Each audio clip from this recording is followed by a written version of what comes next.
نمرود بابل کا بادشاہ تھا۔ علماء کے مطابق جن 4 بادشاہوں نے پوری دنیا پر حکومت کی، نمرود ان میں سے ایک ہے۔ ان 4 میں سے 2 مومن تھے اور 2 کافر۔ مومن ذوالقرنین اور سلیمان علیہ السلام ہیں اور کافر نمرود اور بخت نصر ہیں۔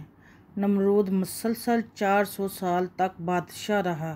اس نے سرکشی، ظلم اور تکبر کا راستہ اختیار کیا اور آخرت کی بجائے دنیا کا حصول پیش نظر رکھا۔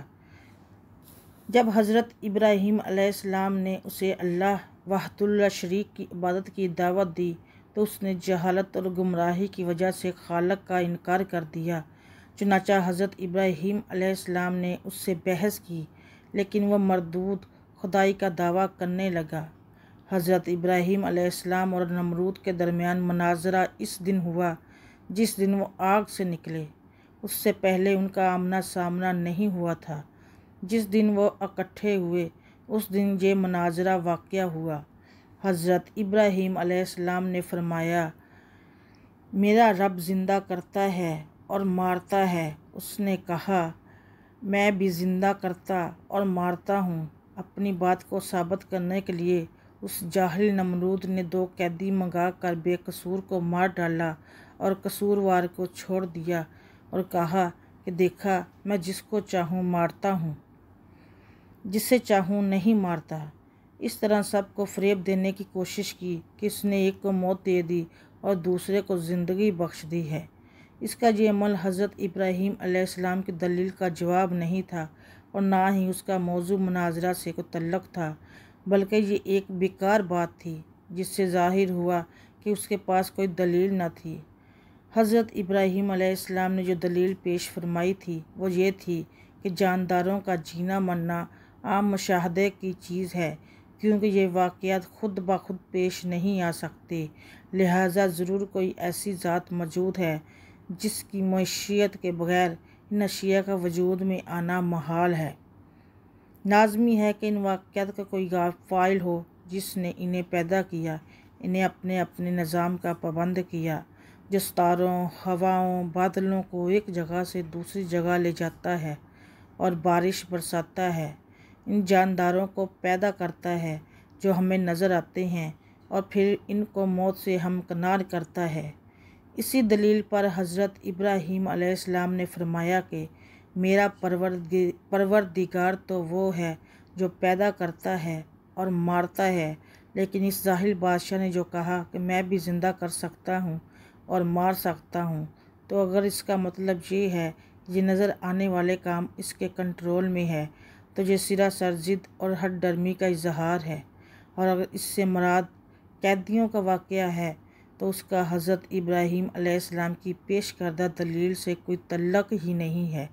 بس وہ دلیل کے مقابل دلیل پیش نہ کر سکا، چونکہ بحث میں نمرود کی شکست کا پہلو ایسا ہے جو کہ حاضرین یا دوسرے لوگوں میں سے بہت سے افراد کی سمجھ میں آنے والا نہیں تھا۔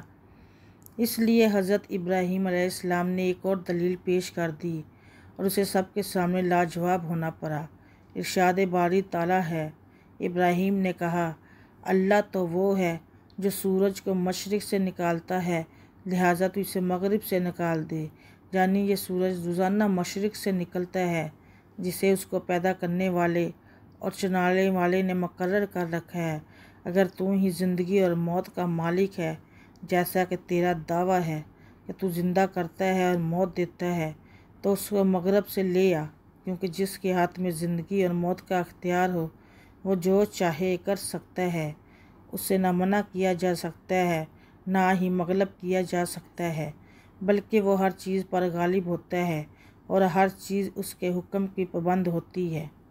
اگر تیرا دعویٰ سچا ہے تو یہ کام کر، ورنہ ثابت ہو جائے گا کہ تیرا دعویٰ غلط ہے اور یہی حقیقت ہے، اور ہر شخص جانتا ہے کہ تو یہ کام نہیں کر سکتا، تو اس قدر عاجز ہے کہ ایک مچھر بھی پیدا نہیں کر سکتا۔ اس طرح حضرت ابراہیم علیہ السلام نے اس کا جاہل اور عاجز ہونا واضح فرما دیا، لہٰذا اس کے پاس کہنے کو کچھ نہیں تھا اور اس کا منہ بند ہو گیا۔ اس لیے اللہ پاک فرماتا ہے، کافر ششتہ رہ گیا اور اللہ نے بے انصافوں کو ہدایت نہیں دیا کرتا۔ نمرود نے اشیاء خوردنی کا انتظام اپنے ہاتھ میں رکھا تھا۔ لوگ غلہ لینے کے لیے اس کے پاس جاتے تھے۔ حضرت ابراہیم علیہ السلام بھی دوسروں کے ساتھ غلہ لینے گئے۔ اس نے حضرت ابراہیم علیہ السلام کو غلہ دینے سے انکار کر دیا۔ آپ خالی ہاتھ لوٹے اور گھر کے قریب پہنچے تو دونوں بورے مٹی سے بھر لیے اور سوچا کہ جب میں گھر پہنچوں گا تو گھر والے مطمئن ہو جائیں گے۔ گھر پہنچ کر انہوں نے پورے بورے اتارے اور خود سو گئے۔ آپ کی جوزی محترمہ حضرت سارہ اٹھ کر بوروں کے پاس گئی تو دیکھا کہ وہ عمدہ غلے سے بھرے ہوئے ہیں۔ انہوں نے کھانا تیار کیا۔ جب حضرت ابراہیم علیہ السلام بیدار ہوئے تو دیکھا کہ کھانا تیار ہے۔ انہوں نے پوچھا کہ کھانا کہاں سے آیا؟ زوجہ محترمہ نے فرمایا کہ جو آپ لائے تھے اسی سے تیار کیا ہے۔ حضرت ابراہیم علیہ السلام سمجھ گئے کہ یہ اللہ پاک نے معجزانہ طور پر عطا فرمایا ہے۔ نمرود مردود ہر بار توحید کی دعوت کو قبول کرنے سے انکار کرتا رہا۔ بالآخر بولا تو اپنے لشکر جمع کر لے، میں اپنے لشکر جمع کرتا ہوں تاکہ تیرے خدا کے ساتھ میرا مقابلہ ہو۔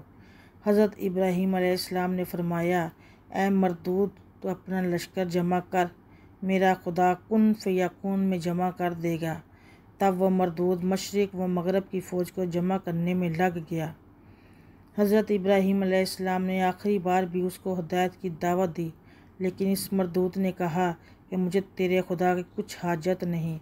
اس وقت حضرت ابراہیم علیہ السلام نے دعا مانگی کہ اے مالک، یہ ملعون نافرمان تیرے ساتھ مقابلہ کرنا چاہتا ہے، اس کو ہلاک کر۔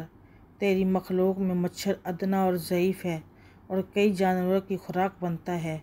میں تیری رحمت سے اس مچھر کو مانگتا ہوں کہ وہ اس مردود کا خاتمہ کرے۔ بس ان کی دعا قبول ہوئی۔ نمرود نے اپنی فوج کے میدان میں اکٹھا کیا اور حضرت ابراہیم علیہ السلام سے کہا کہ اگر تیرا خدا چاہے تو زمین کی حکومت ہم سے چھین لے، مگر اس سے پہلے میری فوج کا مقابلہ کرے۔ حضرت ابراہیم علیہ السلام نے اس سے کہا کہ مردود دیکھ، میرے خدا کی فوج آ گئی ہے۔ نمرود نے دیکھا کہ مانند ابر سیاہ ہوا پر کچھ پر چلا آتا ہے۔ یہ دیکھ کر لشکر میں ہلچل مچ گئی، مچھروں کا شور پھیل گیا اور اس مردود کا سارا جوش و خروش جاتا رہا۔ یوں اللہ پاک نے اس لشکر پر مچھر مسلط کر دیے۔ انہوں نے ان کا گوشت اس طرح کھا لیا کہ صرف ہڈیاں باقی رہ گئیں۔ ایک مچھر اس پلیت نمرود کی ناک میں گھس گیا اور دماغ میں جا کر اس کا مغز کھانے لگا۔ مردود اس عذاب میں گرفتار ہوا کہ جس کا چارہ کچھ نہ ہو سکا۔ وہ ہر کسی سے سر پر لکڑی یا ہتھوڑا مرواتا، جس سے مچھر کچھ پل دم لیتا اور اس کو چین آتا۔